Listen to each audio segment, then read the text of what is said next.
दोस्तों वो कहते हैं ना कि डूबते को तिनके का सहारा बहुत होता है। अगर कोई इंसान प्यास से तड़प रहा हो, उसको एक गिलास पानी ना सही, एक बूंद भी अगर उसके गले में पानी की पहुंच जाए तो उसको बहुत ज़्यादा खुशी महसूस होती है, उसको सुकून मिल जाता है।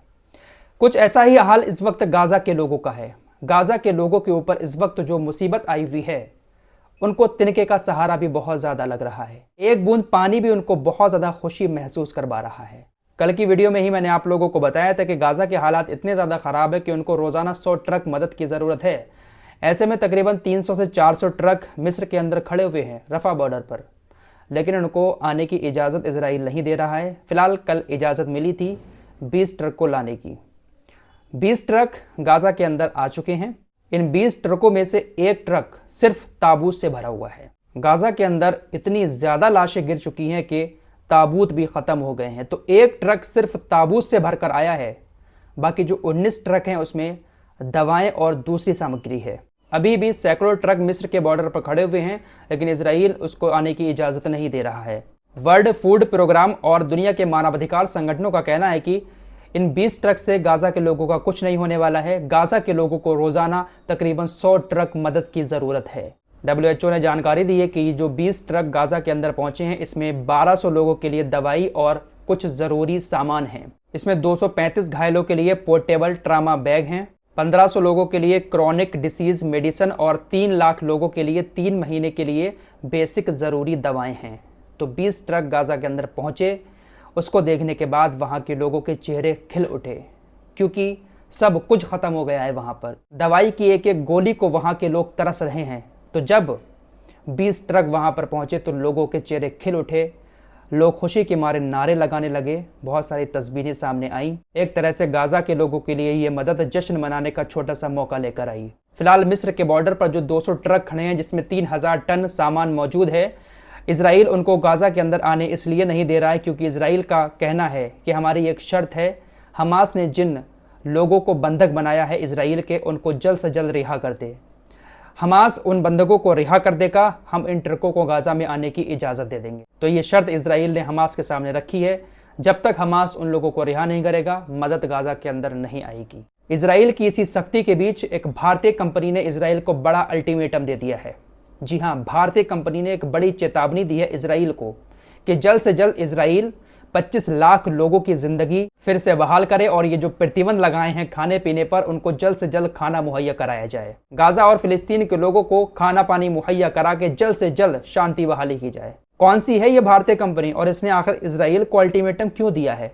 क्या लिंक है इजराइल का इस कंपनी से? आइए आपको बताते हैं। दरअसल ये कंपनी केरल के कन्नूर में स्थित है। इस कंपनी का नाम है मेरीन अपैरल प्राइवेट लिमिटेड। ये कंपनी इजराइल की पुलिस की, इजराइल के सेना की वर्दी बनाती है। 2016 में इस कंपनी को वर्दी बनाने का कॉन्ट्रैक्ट मिला था। इस कंपनी के प्रेसिडेंट थॉमस ओलिकन ने बताया कि हमारी कंपनी अब इजराइल की सेना के लिए वर्दी नहीं बनाएगी और तब तक नहीं बनाएगी जब तक इजराइल गाज़ा के लोगों को खाना और पानी मुहैया नहीं कराएगा, शांति बहाली नहीं करेगा, तब तक हमारी कंपनी इजराइल की आर्मी के लिए कोई भी ड्रेस नहीं बनाएगी। आपको बता दें, ये कंपनी 2016 से इजराइल की आर्मी को ड्रेस दे रही है। इसके अलावा और भी दुनिया में इसके क्लाइंट हैं जहाँ पर ये आर्मी की वर्दी बनाती है, बड़े बड़े मॉल्स की, स्कूलों की वर्दी बनाती है। तो एक बड़ी चेतावनी दी है कि 25 लाख लोगों को इजराइल जल्द से जल्द खाना पानी मुहैया कराए। इसी बीच बहरीन से एक खबर आ रही है। बहरीन में एक भारतीय मूल के डॉक्टर को फिलिस्तीन के विरोध में पोस्ट करना बहुत महंगा पड़ गया और नौकरी से हाथ धो बैठे। भारतीय मूल के एक डॉक्टर सुनील रॉय बहरीन के अंदर एक हॉस्पिटल में पिछले 10 सालों से काम कर रहे थे। एक अच्छे पद पर थे, अच्छी सैलरी उठा रहे थे, लेकिन जब ये जंग शुरू हुई तो उसी बीच इनकी तरफ से कुछ पोस्ट किए गए ट्विटर पर, और ये पोस्ट फिलिस्तीन के खिलाफ थे। फिलिस्तीन के लोग, गाज़ा के लोग जो मारे जा रहे हैं, उनके मरने को इन्होंने सही बताया था और भी कुछ अजीब शजीब बातें उसमें लिखी थीं। जब डॉक्टर सुनील रॉय की ये पोस्ट हॉस्पिटल प्रशासन की नज़र में आई तो हॉस्पिटल ने फौरन इनके ऊपर एक्शन लिया और तुरंत इनको नौकरी से निकाल दिया। डॉक्टर सुनील रॉय ने भावनाओं में बहकर जिस तरह से सोशल मीडिया पर पोस्ट किए, उसके बाद जब उनको नौकरी से निकाला गया तब उनको एहसास हुआ, अम्मा ये क्या हो गया। उसके बाद डॉक्टर सुनील रॉय माफ़ी मांगने लगे, लेकिन तब तक बहुत देर हो चुकी थी।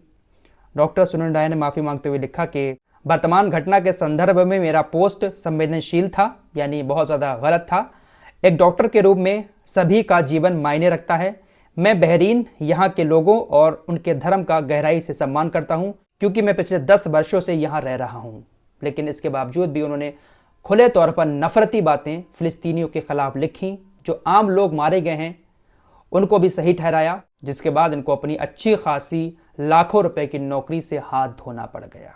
इसी बीच फ़िलिस्तीन के राष्ट्रपति महमूद अब्बास का भी एक बयान सामने आ रहा है। उन्होंने कहा है कि हम किसी भी कीमत पर अपनी ज़मीन नहीं छोड़ेंगे। इजराइल चाहे कुछ भी कर ले, लेकिन हम अपनी ज़मीन नहीं छोड़ेंगे। इजराइल ने मानवीय कानूनों का उल्लंघन करते हुए स्कूल, हॉस्पिटल, चर्च, महिलाएं, बच्चे सभी को निशाना बनाया है।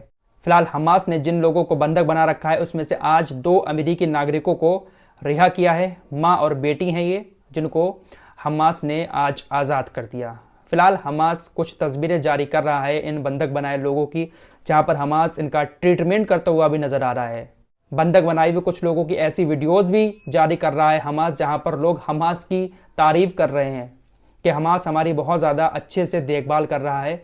200 लोग बंधक बना रखे हैं इजराइल के, और इजराइल यही शर्त रख रहा है कि इनको पहले आज़ाद कर दो, हम गाज़ा के लिए जो मदद आई है उसको आने की इजाज़त दे देंगे। फिलहाल देखते हैं आगे क्या होता है। अभी की इस रिपोर्ट में इतना ही। मिलते हैं एक और नई वीडियो के साथ, तब तक के लिए अपना ख्याल रखिए।